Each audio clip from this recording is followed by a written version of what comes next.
Avez-vous déjà vu des enfants construire des blocos? Pour ce faire, ils mettent un bloc sur un autre, un peu comme un puzzle. Parfois, nos vies ressemblent à ces maisons. Les construire demande toujours de la patience, du soin et de la réflexion. Si le mauvais bloc est choisi, la maison ne prendra aucune forme et pourrait s'effondrer. C'est exactement ce qui nous arrive lorsque nous ressentons la peur et le doute, ce qui nous fait perdre notre paix. Lorsque les problèmes surviennent et que l'obscurité tente de faire son chemin, menaçant de nous renverser, nous devons nous rappeler que nos vies ne sont pas des châteaux de sable construits par de petits enfants ou des blocos sans fondation. Dieu est le bâtisseur. Jésus est notre fondement solide. Dans cette vidéo, vous trouverez des encouragements pour garder votre foi vivante. Je prierai également avec vous. Par conséquent, assurez-vous de regarder jusqu'à la fin. Mais avant de continuer, abonnez-vous à cette chaîne pour en savoir plus. Dieu est votre fondement solide, donc rien ne devrait vous ébranler. Ce fondement est aussi sûr que la fidélité de notre Dieu. Vous savez, les gens disent souvent qu'on apprend à savoir qui est vrai au jour des épreuves. Pourquoi? Parce que les hommes peuvent difficilement être fidèles, surtout lorsque les problèmes menacent. Il est dans la nature humaine de donner la priorité à soi-même et nous échouons donc souvent aux autres. Cependant, Dieu n'est pas humain. Quand tout s'effondre, il constitue notre fondement solide. Quand tout le monde part, il reste là comme notre ancre, ne nous laissant jamais tomber. La seule condition pour le garder à vos côtés est de rester ferme dans votre foi. La foi est la seule exigence pour garder Dieu avec vous dans les jours d'incertitude. La question devient, qu'est-ce que la foi? Hébreux 11, 1 nous dit, « Or, la foi, c'est la confiance dans ce que nous espérons et l'assurance dans ce que nous ne voyons pas. La foi nous donne la preuve de ce que nous n'avons même pas vu se manifester. Cela nous donne confiance dans ce que nous ne pouvons pas voir. » La Bible nous dit que personne n'a vu Dieu le Père, et pourtant vous croyez qu'il est réel. Il y a effectivement la foi dans l'action. Cela vous donne confiance en Dieu. Cela prouve que Dieu, que vous ne pouvez pas voir, est réel. Dans les caprices de la vie, vous devez vous accrocher à votre foi. Vous devez savoir que Dieu ne changera pas de forme et ne deviendra pas visible parce que les choses sont devenues plus difficiles qu'elles ne l'étaient. Dieu vous l'a promis en disant « Je ne vous quitterai ni ne vous abandonnerai jamais ». Mais vous avez besoin d'une substance qui vous donnera confiance dans ce que vous ne pouvez pas voir. Lorsque des difficultés surviennent, rester avec vous dans les jours difficiles est la responsabilité de Dieu, tandis que croire qu'il est avec vous est votre responsabilité. Souvent, nous avons besoin d'une ferme assurance en quelque chose ou en quelqu'un de plus grand que nous pour nous aider lorsque des situations difficiles se présentent à nous. Cependant, aucun humain ne peut vous donner cette assurance. Même s'ils vous promettent le ciel et la terre, ils pourraient quand même vous faire défaut. Dieu est la meilleure option qui corresponde à cette description. Il est la seule option qui transcende vos épreuves des tribulations. Quelles que soient les tempêtes de la vie qui se présentent à vous, votre foi est tout ce dont vous avez besoin pour vous accrocher à lui. Imaginez que vous ayez des ennuis. Peut-être avez-vous violé une loi et avez-vous besoin d'un avocat ou d'un juge pour parler en votre faveur. Vous ferez tout ce que vous pourrez pour vous procurer un avocat, et si vous en trouvez un bon, vous le garderez à tout prix. Combien plus Dieu? Vous devrez peut-être payer de l'argent au juge, mais avec Dieu, votre foi est la monnaie d'échange. Vous n'avez pas besoin d'argent pour garder Dieu. Tout ce dont vous avez besoin est de rester fort dans la foi. L'ennemi le sait, et c'est pourquoi toutes ces attaques contre les chrétiens visent à affaiblir leur foi en Dieu. Il sait qu'une fois qu'il peut vous amener à douter de Dieu, il peut alors obtenir ce qu'il veut. C'est sa tactique depuis des lustres, et elle s'est avérée efficace dans la vie de nombreux croyants. Lorsqu'il attaque vos finances, l'objectif à long terme est de détruire votre foi en Dieu. Lorsqu'il attaque votre santé, il vise à vous faire renier Dieu. Il sait que si vous parvenez à trouver un juge, il perdra. Obtenir un juge ici signifie garder votre foi en Dieu. Jésus a donné une fois une illustration dans Matthieu 7, 24-27, en disant « C'est pourquoi, quiconque entend ces paroles que je dis et les met en pratique, je le comparerai à un homme sage qui a bâti sa maison sur le roc. Et la pluie est tombée, et les inondations sont venues, et les vents ont soufflé et ont frappé cette maison, et elle n'est pas tombée, car elle était fondée sur un roc. Et quiconque entend mes paroles et ne les met pas en pratique sera comparé à un homme insensé, qui a bâti sa maison sur le sable. Et la pluie est tombée, et les inondations sont venues, et les vents ont soufflé et ont frappé cette maison, et elle est tombée, et sa chute a été grande. Les maisons illustrées par Jésus représentent deux sortes de vie. Une qui est fondée en Dieu et une autre qui ne l'est pas. Jésus dit que l'homme qui a bâti sur le roc est sage. C'est un homme de foi. Sachez que les tentations qui frappent un homme infidèle sont les mêmes que celles qui surviennent à un homme fidèle, mais leurs résultats sont différents. L'un pouvait résister à la pluie, aux inondations et au vent de la vie, tandis que l'autre était abattu par ces derniers. Ce qui est bien, c'est que vous disposez du libre arbitre. Vous pouvez choisir sur quoi construire votre maison. Votre décision déterminera si vous ferez partie de ceux qui résisteront aux épreuves de la vie ou si vous vous effondrerez comme un château construit avec du sable. Tout au long de l'histoire, d'innombrables individus ont fait face à des obstacles insurmontables, mais leur foi inébranlable les a propulsés vers l'avant. Des histoires bibliques de David face à Goliath aux récits modernes d'individus qui ont surmonté l'adversité, le fil conducteur est une foi ferme en Dieu qui les a propulsés vers leur victoire. Dieu ne les a pas laissés tomber parce qu'ils avaient la foi. Ils croyaient en Dieu même s'il ne semblait pas qu'il soit avec eux. Ils ont osé avoir confiance en cet être invisible grâce à la substance de la foi. Ces hommes ne voyaient pas Dieu physiquement. Ils croyaient seulement tout ce qu'ils entendaient et lisaient à son sujet. Êtes-vous confronté à un Goliath invisible? Avez-vous trempé votre lit de larmes chaque nuit en appelant à l'aide? Bien-aimé, peu importe ce que tu traverses, j'ai besoin que tu décides de ne pas abandonner Dieu. Vous avez peut-être perdu de l'argent, vous avez peut-être perdu des gens, vous avez peut-être perdu contact avec vous-même, mais si votre foi en Dieu est en place, vous récupérerez tout ce que vous avez perdu. Dieu ne vous laissera pas tomber. Seulement, ne perdez pas confiance en lui. La foi n'est pas l'absence de doute. C'est le courage de croire quand le doute menace de consumer. Dans ces moments où la vie semble accablante et où vous vous sentez au bout du rouleau, c'est le moment de vous battre pour votre foi. C'est dans les heures les plus sombres que votre foi a l'opportunité d'être une lumière directrice, vous montrant le chemin qui mène à Dieu. La foi ne consiste pas à espérer que la vie soit exempte de difficultés. Il s'agit de croire que peu importe ce qui vous arrive, il existe un objectif, un plan et une puissance supérieure qui veillent sur vous. Même lorsque tout espoir est perdu et que vous êtes sur le point d'abandonner, restez fort dans la foi, car Dieu est à vos côtés. L'histoire de la femme qui a saigné pendant 12 ans est une histoire de grande foi. Tandis qu'elle traversait la foule, je ne pouvais qu'imaginer ce qui se passait dans son esprit. Elle aurait pu abandonner, mais elle restait ferme dans sa foi. Elle pensa, si seulement je touche ses vêtements, je serai guérie.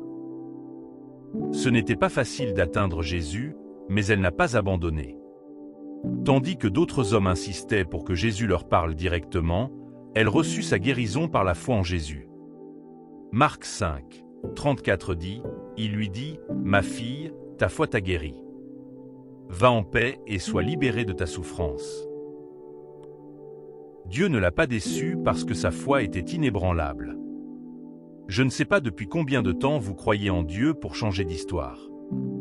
Peut-être avez-vous attendu que Dieu apparaisse, mais il semblait qu'il dormait, et maintenant votre foi échoue. Si tel est votre cas, j'ai besoin que vous sachiez que votre foi peut encore prendre vie. Comme la femme de cette histoire, vous pouvez laisser l'espoir renaître dans votre cœur.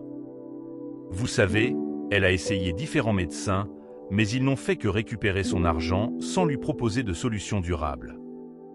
Mais lorsqu'elle a entendu parler de Jésus, elle a laissé l'espoir renaître dans son cœur.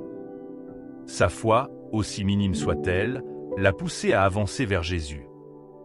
De la même manière, je vous demande de permettre aux promesses de Dieu de faire naître l'espoir dans votre cœur.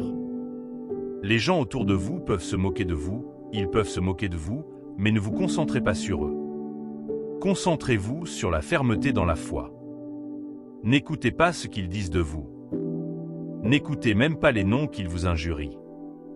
Certaines personnes pourraient penser que vous êtes fou de croire si forte en une chose invisible, mais c'est l'essence de la foi. Cela n'a pas besoin d'avoir de sens.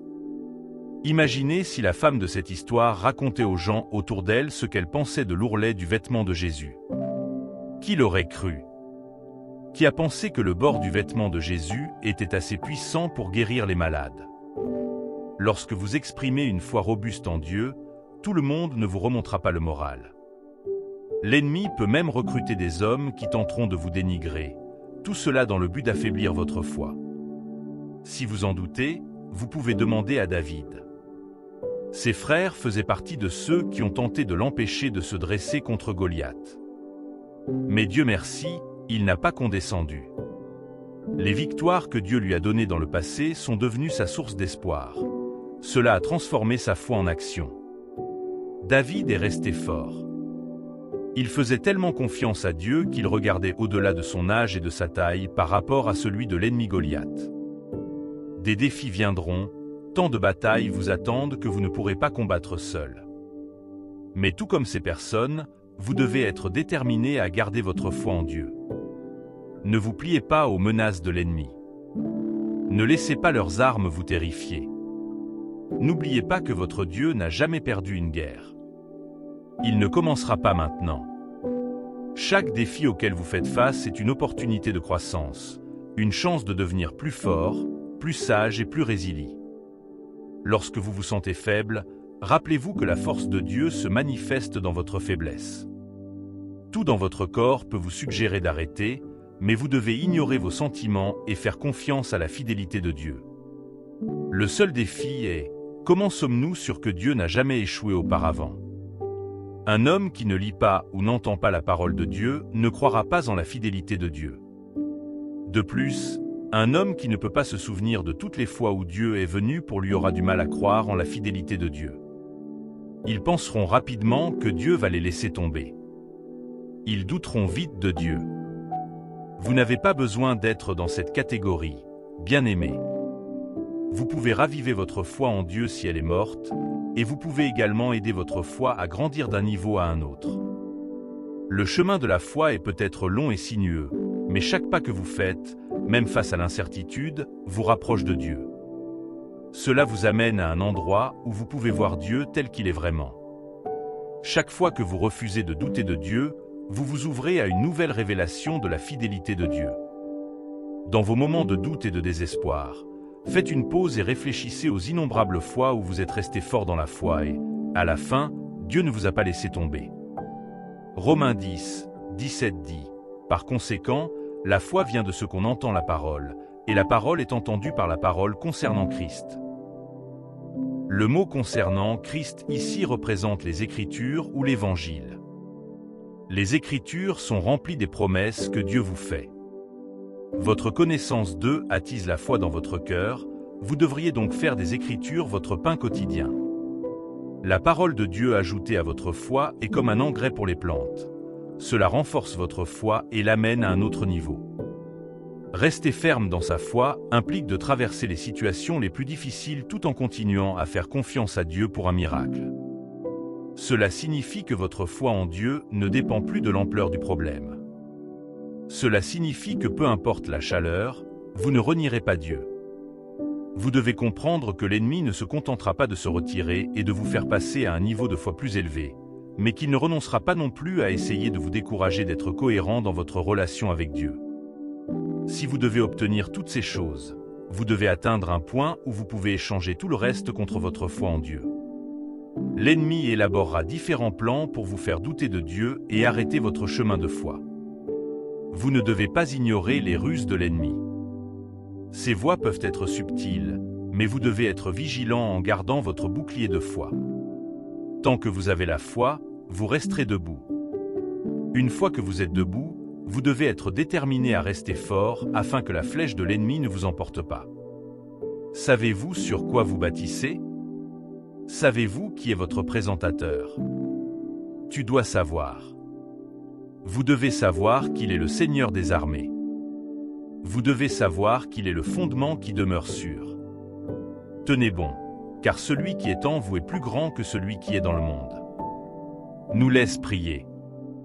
Cher Père Céleste, nous venons devant toi aujourd'hui avec un cœur reconnaissant, recherchant ta présence et tes conseils au milieu des épreuves de la vie. Nous savons que notre foi peut parfois être mise à l'épreuve et que les tempêtes de la vie peuvent ébranler notre détermination, mais nous restons forts dans la foi, sachant que vous ne nous laisserez pas tomber. Dans ces moments où le doute s'installe et où l'incertitude obscurcit notre vision, Seigneur, nous demandons ta grâce divine pour renforcer notre foi. Aide-nous à nous souvenir des innombrables fois où tu nous as fait traverser des difficultés et des incertitudes. Rappelez-nous les beaux moments où vous nous avez montré que vos promesses étaient vraies. Ne soyons pas comme les Israélites dans le désert, qui ont toujours oublié les miracles et les victoires que vous leur avez donnés dans le passé. Nous prions pour avoir le courage de faire face aux défis à venir, sachant que votre présence est avec nous à chaque étape du chemin. Tout comme vous étiez aux côtés de David face au géant Goliath, nous vous demandons d'être notre bouclier et notre forteresse lorsque nous affronterons les géants de nos vies. Accorde-nous le même niveau de foi pour faire tomber tous les géants financiers, mentaux, conjugaux et spirituels au nom de Jésus. Ô Père, accorde-nous la même foi inébranlable qui a guidé Noé à travers le déluge et la même détermination qui a soutenu la femme souffrant d'une perte de sang à travers ses épreuves. Seigneur Jésus, dans nos moments de faiblesse et de désespoir, aide-nous à trouver la force en sachant que c'est à travers notre faiblesse que ta force brille le plus. Que notre foi soit un témoignage de votre amour et de votre fidélité sans fin. Même lorsque les circonstances semblent sombres, aide-nous à savoir par la révélation que tu es notre roc et notre fondement solide, le roc même sur lequel nous bâtissons nos vies. Grâce à cette connaissance, nous vous demandons de nous apprendre à ne pas avoir peur de tout plan de l'ennemi au nom de Jésus. Alors que nous naviguons dans les eaux imprévisibles de la vie, nous demandons votre sagesse pour discerner votre objectif et votre plan au milieu du chaos. Accorde-nous la patience d'attendre votre timing parfait et la compréhension que toute chose concourt au bien de ceux qui vous aiment.